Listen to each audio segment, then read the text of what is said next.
جس کو ہم آج صلاۃ التراویح کہتے ہیں، میرے نبی کے زمانے میں اسے قیام اللیل کہا جاتا تھا۔ اس لیے حضرت عائشہ رضی اللہ تعالیٰ عنہ کی روایت ہے جس سے 8 رکعت والے حضرات استدلال کرتے ہیں کہ رمضان اور غیر رمضان میں اس کو امام بخاری نے قیام اللیل کا ہی عنوان دیا ہے، آپ نے 11 رکعت سے زیادہ نماز نہیں پڑھی۔ ایک ضعیف روایت میں ہے کہ آپ نے 3 دن پڑھائی نماز، یہ تو صحیح روایت ہے۔ کتنی رکعت پڑھائی؟ تو ایک ضعیف روایت میں ہے کہ 20 رکعت پڑھائی۔ اچھا، ضعیف روایت سے عبادت ثابت نہیں ہو سکتی حکم شرعی، تو جب حضرت عمر رضی اللہ تعالیٰ عنہ نے سب کو، اب میرے نبی کے دور میں 3 دن کے بعد آپ تو آئے نہیں کہ کہیں فرض نہ ہو جائے، تو صحابہ اپنے طور پر قرآن سنتے تھے ٹولیوں میں۔ صدیقی دور میں 2 سال وہ فتنوں میں گزرا، تو اس میں بھی اسی طرح چلا کہ ٹولیوں میں ہوتے تھے۔ حضرت عمر رضی اللہ عنہ کے زمانے میں حکومت مضبوط ہو گئی، طاقتور ہو گئے، تو ابتدائی سالوں میں نہیں، چند سالوں کے بعد اب مسجد میں تشریف لائے تو لوگ اس طرح کوئی 4 ادھر 4 ادھر 5 ادھر 10 ادھر 20 ادھر، تو کہنے لگے ان کو ایک امام پہ جمع کر دیا جائے تو کتنا اچھا ہوگا۔ تو آپ نے سب کو اکٹھا کیا اور ابی بن کعب رضی اللہ تعالیٰ عنہ کو امام بنایا اور سب کو ایک نماز پہ جمع کر کے 20 رکعت کا حکم عطا فرمایا۔ تو حضرت عمر کا یہ عمل اس حدیث کو مضبوط کر دیتا ہے کہ جو کہ میرے نبی نے کہا علیکم بسنتی و سنت الخلفاء الراشدین من بعدی، کہ میری اور میرے خلفاء راشدین کی سنت پر مضبوطی سے عمل کرنا۔ تو حضرت عمر کا جو 20 رکعت طے کرنا ہے، اگر ان کا اپنا اجتہاد ہے تو بھی ہمارے لیے عمل کے لیے کافی ہے، اور اگر ان کو یہ یاد ہے کہ میرے نبی نے 20 پڑھی تھیں تو اور زیادہ اچھی بات ہے۔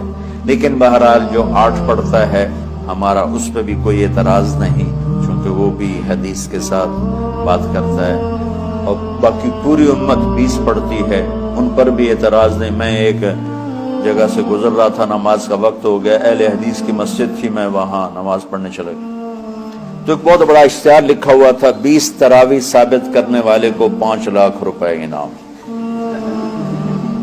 کہ 20 تراویح، سینکڑوں سال سے امت کا عمل 20 تراویح آ رہا ہے۔ تراویح کا نام جو پڑھا، مجھے یوں لگتا ہے کہ اہل مکہ، یعنی اہل مکہ جو تھے نا، وہ 4 تراویح پڑھ کے ایک طواف کرتے تھے، تو وہ آرام کے لیے ہوتا، ترویحہ آرام، تھوڑی دیر کا آرام، تو 4 تراویح کے بعد ایک طواف کرتے تھے۔ وہ چھوٹا سا طواف 10 منٹ میں ختم ہو جاتا تھا، اور پھر 4 تراویح پڑھتے تھے، پھر طواف کرتے تھے، پھر 4 پڑھتے تھے، پھر طواف کرتے تھے۔ یہ صحابہ کے تھوڑے بعد کے دور کی بات۔ تو مدینے والوں کو پتہ چلا کہ مکے والے تو یہ کرتے ہیں، وہ کہنے لگے ایسا کی کریے، انہوں نے کہا اسی 40 تراویح پڑھا، 40 رکعت، وہ 40 رکعت پڑھتے تھے۔ تو نوافل میں کوئی سختی نہیں کہ بھائی 8 سے زیادہ نہیں پڑھنی، بدعت ہو جائے گی، اور 20 پڑھنا بدعت ہے، یہ سب جہالت کی بات ہے۔ مجھے 8 پڑھ رہے ہیں یہ غلط ہے، یہ بھی حماقت کی بات ہے۔ جو صحیح حدیث سے دلیل پکڑ کے کوئی عمل کرتا ہو تو بھائیو اس سے بحث نہ کیا کرو، مناظرہ نہ کیا کرو، یہ بہت نادانی والی بات۔ اور امت کا، خلق لاکھوں کروڑوں انسانوں کا ایک عمل پہ جمع ہونا، یہ بذات خود اس کی طاقت کی ایک دلیل۔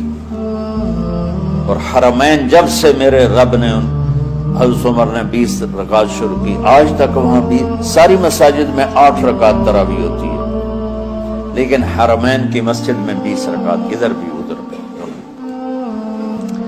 اور یہ جو وہ وہاں ختم قرآن پہ دعا نہیں مانگی جاتی، یہ کس کا عمل ہے؟ حضرت عثمان کا۔ حضرت عثمان نے اپنے دور خلافت میں تراویح پڑھانے والے سے کہا جب قرآن ختم کرو تو دعا کرنا۔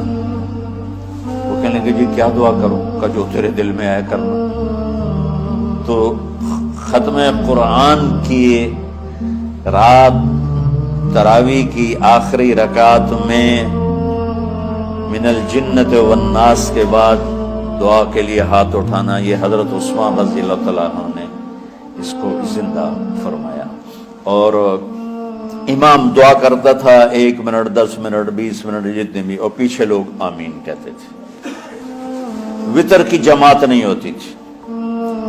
وتر کو باجماعت حضرت علی رضی اللہ تعالیٰ عنہ نے شروع کی کہ وتر کو بھی باجماعت پڑھا جائے. تو یہ ان کی سنت ہے کہ وتر کو باجماعت پڑھا گیا. تو اب یہ سارے سنت جو کام ان خلفائے راشدین سے ہوا وہ بھی سنت ہے. تو اللہ نے ہمیں ایک عبادت دے دی کہ میرا قرآن پڑھو اور سنو. پہلی امتوں کو تراویح کیوں نہیں تھی یا قیام اللیل کیوں نہیں تھا؟ کہ ان کو اپنی کتاب یاد ہی نہیں ہوتی تھی. وہ اپنی کتاب کے حافظ نہیں ہوتے تھے. وہ اپنی کتاب یاد ہی نہیں کر سکتے تھے. صرف نبی کو یاد ہوتی تھی. اللہ نے ہمارے لیے کتنا آسان کر دیا کہ 7 سال کے یہ چھوٹے چھوٹے بچے قرآن یاد کر رہے ہیں، 70 سال کا بوڑھا قرآن یاد کر رہے ہیں. یہیں یہ مولوی یوسف صاحب کا ساتھی تھا، یا پتہ نہیں ان سے پہلے تھا، سلمان، مولوی سلمان، آج کل امریکہ میں ہوتے ہیں، ہماری ایک شاخ چلا رہے ہیں. وہ شروع میں یہاں تھے، تو یہاں تراویح پڑھانے کے لیے ہمارے پاس حافظ کوئی نہیں تھا.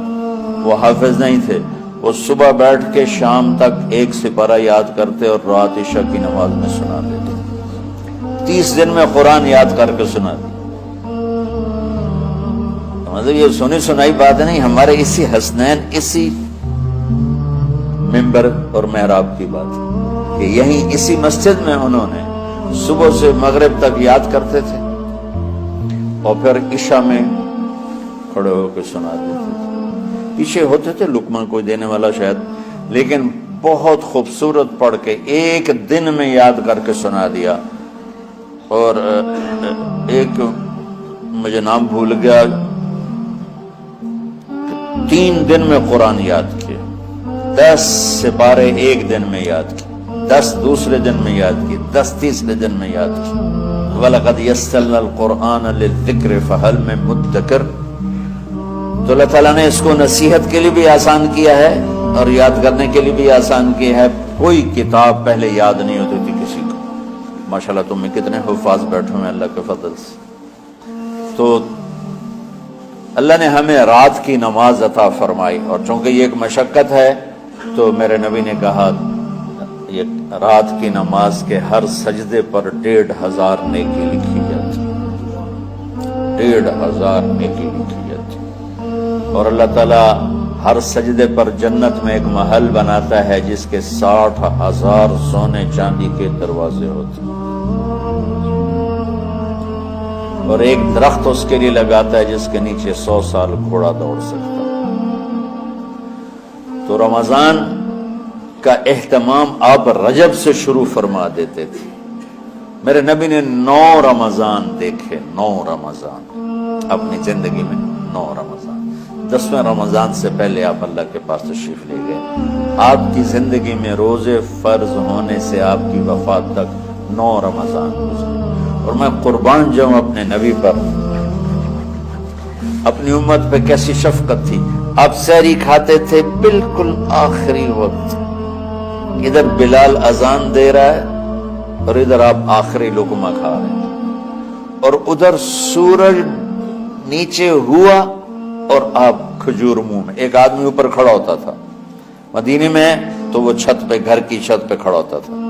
سفر میں ہے تو وہ کسی پہاڑی پہ کھڑا ہوتا تھا. جو ہی سورج کا کنارہ نیچے جاتا اب فوراً وہ کہتا یا رسول اللہ قد غربت، تو آپ کھجور منہ میں ڈال لیتے تھے یا پانی. کبھی پانی سے افطار فرماتے تھے، کبھی کھجور سے افطار فرماتے تھے کہ میری امت پہ بھوک کا وقت کم سے کم آئے. آج کل جو یہ ہمارے افطاری کے اوقات ہیں نا، یہ سورج ڈوبنے کے بھی 2-2.5 منٹ بعد کے ہیں کہ احتیاطاً. ٹھیک ہے چلو احتیاط کر لو، کوئی مسئلہ نہیں، لیکن اصل ہے ادھر چونکہ اب سورج ہمیں نظر ہی نہیں آتا ہے، اس طرح ہم گھرے ہوئے ہیں شہروں میں. دیہاتوں میں بھی اب اس طرح کا ماحول ہے کہ وہ نظر نہیں آتا ہے. تو بہتر کہ ادھر سورج غائب ہو، ادھر لقمہ منہ میں جائے، لیکن یہ تب ہے جب آپ نظر آ رہا ہو۔ اب جب آپ یہاں بیٹھے ہو حسنین میں تو یہاں تو کوئی سورہ نظر نہیں آئے گا، یہاں تو منار ہی نظر آئے گا، تو لہٰذا احتیاط ٹھیک۔ ہمارے اہل حدیث بھائی وہ 2 منٹ پہلے ہم سے افطار کرتے ہیں، تو بڑی اچھی بات ہے کہ سورج کے غروب ہونے کا جو اصل وقت ہے اس کے ساتھ ہی افطار کرنا۔ اور سحری میں ایک واقعہ سناتا ہوں، آپ سحری کھا رہے تھے، بکرے کی سری پکی ہوئی تھی، تو مولا علی رضی اللہ تعالیٰ عنہ اور عرباض بن ساریہ رضی اللہ تعالیٰ عنہ آپ کے ساتھ کھانا کھا رہے تھے، تو حضرت بلال ہے، یا رسول اللہ وقت ختم ہو گیا ہے، میں اذان دینے جا رہا ہوں، آپ برائے مہربانی کھانا پینا بند کریں۔ اور یہ کہہ کر چلے گئے۔ چھت، ایک انصاری عورت تھی، اس کے گھر کی چھت پہ چڑھ کے اذان دیتے تھے، چڑھنے لگے تو پھر واپس آئے کہ دیکھوں اللہ کے نبی نے کھانا چھوڑ دیا یا نہیں، آگے دیکھا تو وہ کھا رہے تھے۔ انہوں نے کہا یا رسول اللہ واللہ لقد اصبحت، یا رسول اللہ اللہ کی قسم سحری کا وقت ختم ہو گیا، صبح ہو گئی۔ تو آپ نے ہاتھ پیچھے کر لیا، کہہ رہے تیرا بھلا ہو بلال، ابھی وقت باقی تھا، تیرے قسم کھانے پر اللہ نے اس کو پہلے نکال دیا کہ تیری قسم کہیں جھوٹی نہ پڑ جائے۔ تو حضرت علی نے فرمایا کہ اگر بلال قسم نہ کھاتے تو اللہ تعالیٰ فرماتے ہیں اے نبی صلی اللہ علیہ وسلم، اللہ کو معلوم ہے کہ آپ اور آپ کے ساتھیوں میں ایک جماعت کھڑے رہتے ہیں رات کے وقت 2/3 شب یا آدھی یا کم سے کم 1/3 شب، یہ اللہ کے علم میں ہے۔ گویا کہ شروع میں قیام اللیل یہ تھا۔ اب قیام کیا ہوگا رمضان کا؟ رمضان مبارک کی راتوں میں نصف یا 2/3 یا 1/3 رات قرآن مجید کے ساتھ بسر کی جائے، جاگا جائے اور قرآن کو اپنے اندر جذب کیا جائے، یہ ہے قیام اللیل۔ لیکن اس کا قرآن میں ذکر کیوں نہیں ہوا؟ میں نے بیان کر دیا، قرآن میں آ جاتا تو فرض ہو جاتا، فرض ہو جاتا تو یہ تکلیف ما لا یطاق بہت سے لوگوں کے لیے، محنت کشوں کے لیے جو محنت مزدوری کرنے والے ہیں، اب وہ روزہ ہی رکھ لیں تو بڑی بات ہے۔ کوئی بیچارہ کسان جو ہے وہ فصل کاٹ رہا ہے، اس حال میں روزہ رکھتے ہیں، اللہ جنہیں ہمت دیتا ہے، توفیق دیتا ہے، یا کوئی اینٹیں ڈھو رہا ہے، روزہ، یہ روزہ ہی بہت بڑی بات ہے۔ اب آپ رات کو چاہیں کہ وہ رات کو کھڑا بھی رہے تو یہ گویا کہ ان کے اوپر بہت زیادہ زیادتی ہے، تکلیف ما لا یطاق ہے، قرآن میں نہیں آیا ورنہ فرض ہو جاتا۔ اب نوٹ کیجئے، تراویح کا جو نظام آج ہمارے ہاں ہے پوری دنیا میں ہے، یہ دور نبوی میں نہیں تھا، یہ دور صدیقی حضرت ابوبکر صدیق کے دور خلافت میں بھی نہیں تھا، بلکہ بات وہی تھی جیسے کہ تہجد ہوتی ہے انفرادی طور پر، اپنے طور پر لوگ جاگتے تھے، 2/3 رات جاگتے تھے، 1/3 رات جاگتے تھے، آدھی رات جاگتے تھے، قرآن پڑھتے تھے۔ صرف ایسا ہوا کہ 3 دن آپ نے ایک موقع پر ایک مرتبہ 3 دن نماز باجماعت کرائی ہے تہجد کی رمضان میں، لیکن وہ تہجد کے وقت، عشاء کے ساتھ نہیں، تہجد کے وقت، اور اس میں 8 رکعتیں ہی پڑھی ہیں جو آپ عام طور پر تہجد میں پڑھا کرتے تھے، کیونکہ وہ تہجد ہی پڑھائی آپ نے، قیام اللیل ہی پڑھائی۔ یہ قیام اللیل، تراویح کا لفظ اپنے ذہن سے ابھی نکال دیجئے، ابھی میں بتاؤں گا تراویح کہاں سے آئی، کیسے آئی، کیوں آئی اور اس کی کیا حکمت ہے، لیکن حضور کے زمانے میں نہیں تھا۔ 3 دن صرف آپ نے نماز باجماعت پڑھائی ہے، چوتھے دن صحابہ انتظار کرتے رہے کہ آپ برآمد ہوں اپنے حجرے سے، کچھ کھنگارتے بھی رہے کہ شاید آنکھ لگ گئی ہے تو ہمارے آواز دینے سے اس طرح سے آپ جاگ جائیں، آپ برآمد نہیں ہوئے۔ اگلے روز صبح کو آپ نے فرمایا دیکھو اگر میں یہ مسلسل تمہیں نماز پڑھاؤں گا تو یہ تم پر فرض ہو جائے گی۔ وہی حکمت، قرآن میں آ جاتا تو فرض ہو جاتا، اور یہ بہت سے لوگوں کے لیے ناقابل برداشت ہوتا ہے۔ حضور بھی مسلسل پڑھاتے یہ نماز تو فرض ہو جاتی ہے۔ وہی جو رافت اور رحمت اللہ تعالیٰ کے دل میں ہے وہی حضور کے قلب مبارک میں ہے امت کے لیے، تو آپ نے کہا کہ میں نے یہ فرض تمہیں اس لیے نہیں پڑھائی باجماعت نماز مسلسل کہ کہیں فرض نہ ہو جائے۔ اب اس معاملے میں یہ جو قیام اللیل کا معاملہ ہے، اس میں حضرت یہ حضور کے زمانے میں نہیں تھا باجماعت کوئی سوائے 3 دن کے، اور وہ بھی تہجد کے وقت، عشاء کی نماز کے ساتھ نہیں۔ حضرت ابوبکر صدیق کے زمانے میں بھی نہیں تھا۔ حضرت عمر کا اجتہاد ہوا یہ رضی اللہ تعالی عنہ، آپ ایک دفعہ گشت کرنے کے بعد مسجد میں آئے تو آپ نے دیکھا کچھ لوگ ایک کونے میں کھڑے ہیں اور کوئی حافظ صاحب ہیں وہ پڑھ رہے ہیں اور یہ سن رہے ہیں. اس لیے کہ رات کو جاگنا جو ہے وہ تو ممکن ہے، لیکن سب کو قرآن یاد تو نہیں تھا. قرآن مجید کیسے پڑھیں؟ پورا یاد تو نہیں ہے. اور آپ کو معلوم ہے ایسے چھپے ہوئے قرآن بھی اس وقت موجود نہیں تھے، عمدہ کاغذ کے اوپر اعلیٰ جلد کے ساتھ. تو اب یہی تھا کہ کچھ ایک حافظ صاحب یہاں کھڑے ہیں تو وہاں ان کے پیچھے کچھ لوگ کھڑے ہو گئے سن رہے، کوئی کسی اور کونے میں ہے. تو حضرت عمر نے فرمایا کیوں نہ انہیں ایک ہی امام کے پیچھے جمع کر دیا جائے. لہذا آپ نے فیصلہ کیا کہ اب 20 رکعت نماز عشاء کے فوراً بعد، اس میں جاگنے کا معاملہ وہ نہ آئے، 2/3 رات جاگنا، 1/3 رات جاگنا نہیں. عشاء کے رات 20 رکعت، عشاء کے بعد زیادہ سے زیادہ 1 گھنٹہ لگے گا، اس سے بھی کم لگتا ہے، 50 منٹ 40 منٹ. یہ تو ہر شخص برداشت کر سکتا ہے.